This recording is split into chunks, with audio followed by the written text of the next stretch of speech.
రాష్ట్ర ఉప ముఖ్యమంత్రి పవన్ కళ్యాణ్ తీవ్ర జ్వరంతో అస్వస్థతకు గురయ్యారు. 80వ స్వాతంత్ర దినోత్సవ వేడుకల్లో పాల్గొనేందుకు శనివారం కాకినాడకు వచ్చిన ఆయన కార్యక్రమం ప్రారంభం నుంచే కొంత అసౌకర్యంగా కనిపించారు.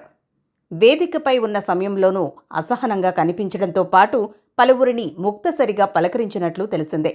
కాకినాడలో నిర్వహించిన స్వాతంత్ర దినోత్సవ వేడుకల్లో పాల్గొన్న అనంతరం సాంస్కృతిక కార్యక్రమాలు, అవార్డుల ప్రదానోత్సవ కార్యక్రమాల్లో కూడా పాల్గొనాల్సి ఉన్నప్పటికీ జ్వరం తీవ్రం కావడంతో పవన్ కళ్యాణ్ అక్కడి నుంచి వెళ్లిపోయారు. ఈ సందర్భంగా టీటీడీ పాలక మండలి సభ్యుడు, జగ్గంపేట ఎమ్మెల్యే జ్యోతుల నెహ్రూ పవన్ కళ్యాణ్ను పలకరించగా ఆయన కొద్దిసేపు మాత్రమే మాట్లాడినట్లు సమాచారం. అనంతరం రాజమహేంద్రవరంలో అటవీశాఖ ఆధ్వర్యంలో ఏర్పాటు చేసిన సెంట్రల్ క్రాఫ్ట్ వుడ్ బ్యాంక్ను పవన్ కళ్యాణ్ ప్రారంభించారు. అయితే అప్పటికే జ్వరం తీవ్రం కావడంతో కార్యక్రమాన్ని మధ్యలోనే ముగించుకున్నారు.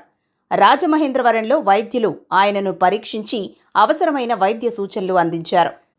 తీవ్ర జ్వరం కారణంగా శనివారం సాయంత్రం లోక్ భవన్లో నిర్వహించనున్న హెట్ హోమ్ కార్యక్రమానికి కూడా పవన్ కళ్యాణ్ హాజరు కావడం లేదు. ఈ విషయాన్ని లోక్ భవన్ అధికారులకు ఆయన కార్యాలయం ద్వారా తెలియజేశారు. వైద్యుల సూచనల మేరకు కొంత ఉపశమనం లభించిన అనంతరం పవన్ కళ్యాణ్ హైదరాబాద్కు బయలుదేరనున్నట్లు సమాచారం. ఇటీవల పవన్ కళ్యాణ్ కుడి భుజానికి శస్త్రచికిత్స జరిగిన విషయం తెలిసిందే.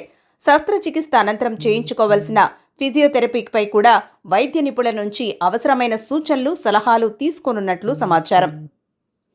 స్వాతంత్ర దినోత్సవ వేడుకలకు ఉత్సాహంగా హాజరైన ఉప ముఖ్యమంత్రి పవన్ కళ్యాణ్ అనారోగ్యం కారణంగా వరుస కార్యక్రమాలను మధ్యలోనే ముగించుకుని వెళ్లిపోవడం చర్చనీయాంశంగా మారింది.